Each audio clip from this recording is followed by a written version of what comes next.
Hello dear student, কেমন আছো তোমরা সবাই? আশা করি ভালো আছো, আমিও ভালো আছি। আমি তোমাদের সুকান্ত স্যার চলে এসেছি জ্ঞানজ্যোতি কোচিংয়ের পক্ষ থেকে নতুন একটা ভিডিও ক্লাস নিয়ে।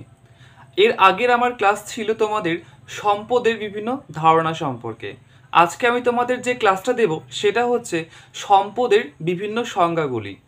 তো যদি তোমরা এই ভিডিওটা দেখছো, এর আগের ভিডিওটা কিন্তু দেখে এসো, কারণ সেই ভিডিওটা দেখলে এই ভিডিওটা তোমাদের অনেকটা সহজসাধ্য হবে।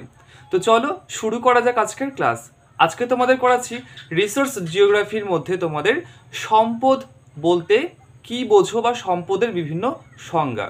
তো সম্পদের সংজ্ঞা বলতে গেলেই যেটা আমাদের মনে আসে বা যে ধারণা বা কনসেপ্ট মনে আসে সেটাই হচ্ছে যে মানুষের জীবনে কিন্তু সম্পদের ভূমিকা অত্যন্ত গুরুত্বপূর্ণ। আর ঠিক এই কারণেই সম্পদ মানুষকে দেয় সুরক্ষা, সম্পদ মানুষকে দেয় অনেকটা প্রতিরক্ষা দেয়। তাছাড়াও কিন্তু সম্পদ সেই সঙ্গে মানুষকে অনেকটা মর্যাদার আসনে বসিয়ে রাখে। এরপর আমরা দেখে নিই সম্পদের বিভিন্ন সংজ্ঞাগুলি। তো সম্পদ বিষয়ে বলতে গেলে যে সম্পদ বিশারদের কথা না বললে নয়, তিনি হচ্ছেন আমাদের ইডাব্লিউ জিমারম্যান। ইনি হচ্ছে সম্পদ শাস্ত্রের অন্যতম একজন প্রধান প্রবক্তা। তো দেখে নেওয়া যাক যে এই ইডাব্লিউ জিমারম্যানের মতে সম্পদ আসলে কি। তো এই ইডাব্লিউ জিমারম্যানের একটা বিখ্যাত গ্রন্থ রয়েছে, সেটা হচ্ছে ওয়ার্ল্ড রিসোর্স অ্যান্ড ইন্ডাস্ট্রিজ। তো এই ওয়ার্ল্ড রিসোর্স অ্যান্ড ইন্ডাস্ট্রিজ গ্রন্থে সম্পদ বলতে ঠিক কী বোঝায় তার সংজ্ঞাটা তিনি ঠিক এইভাবে দিয়েছেন যে সম্পদ কোনো বস্তু বা পদার্থকে বোঝায় না।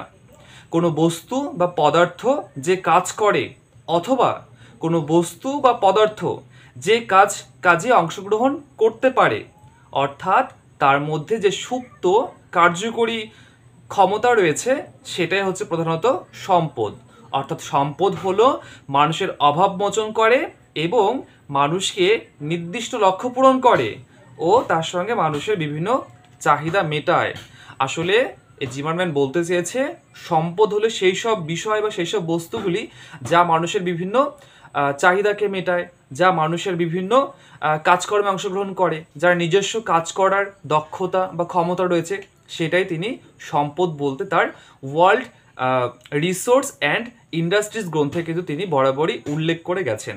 আচ্ছা, এরপরে একটা উদাহরণ যদি দিই তাহলে বোঝা যায় বা এইভাবে বলা যায় যে যেমন ধরো কয়লা, পেট্রোলিয়াম, খনিজ তেল এই প্রভৃতি কিন্তু যতদিন আমাদের পৃথিবীর মাটির নিচে ছিল, যতদিন মানুষ এগুলোর ব্যবহার জানতো না, ততদিন কিন্তু এগুলো সম্পদ হিসাবে একেবারেই পরিগণিত হতো না। অর্থাৎ এগুলো মানুষের কোনো কাজেই আসতো না। কিন্তু যত দিন এগিয়েছে ততই কিন্তু মানুষ বিভিন্ন পরীক্ষা নিরীক্ষা করে, বিভিন্ন প্রযুক্তির ব্যবহার করে এই সম্পদ কিন্তু মাটির নিচ থেকে উত্তোলন করেছে। অর্থাৎ কয়লা, পেট্রোলিয়াম এসব কিন্তু মাটির নিচ থেকে উত্তোলন করেছে।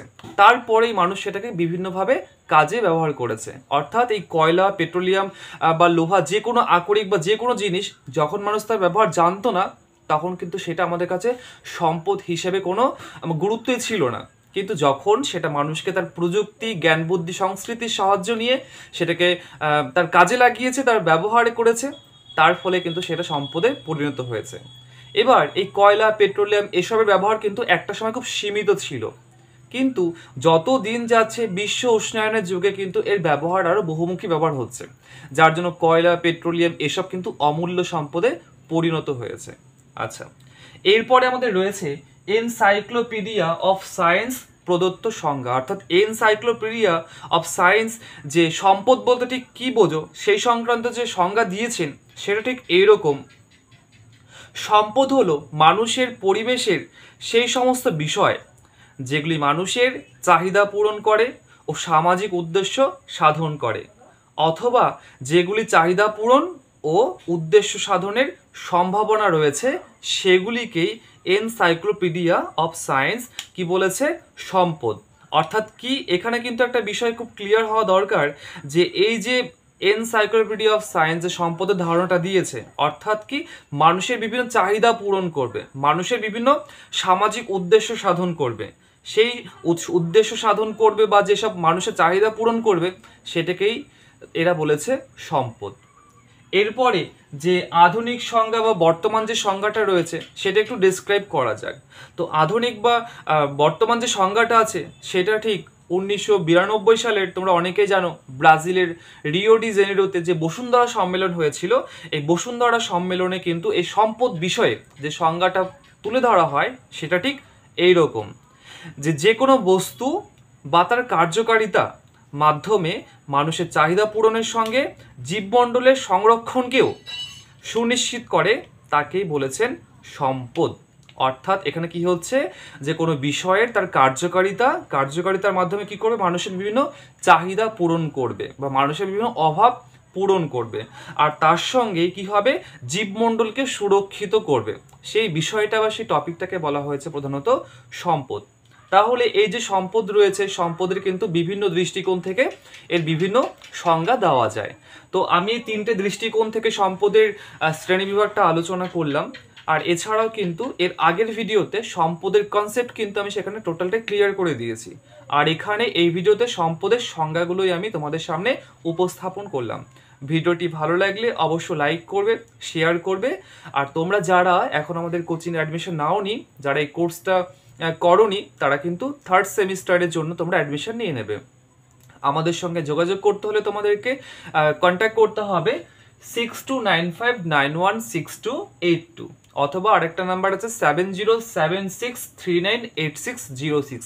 এই নাম্বারে কিন্তু তোমরা আমাদের সঙ্গে যোগাযোগ করে আমাদের বিভিন্ন কোর্স সম্পর্কে জানতে পারো। আর আমাদের অনলাইন ক্লাস ইতিমধ্যে শুরু হয়ে গেছে, আর তোমাদেরও অলরেডি সমস্ত 2nd সেমিস্টারের পরীক্ষা কমপ্লিট হয়ে গেছে, প্র্যাকটিক্যাল পরীক্ষা বাকি ছিল সেটা অলরেডি কমপ্লিট হয়ে গেছে। এখন যত তাড়াতাড়ি পারবে তোমরা অ্যাডমিশনটা নিয়ে নাও, ক্লাস কিন্তু শুরু হয়ে গেছে।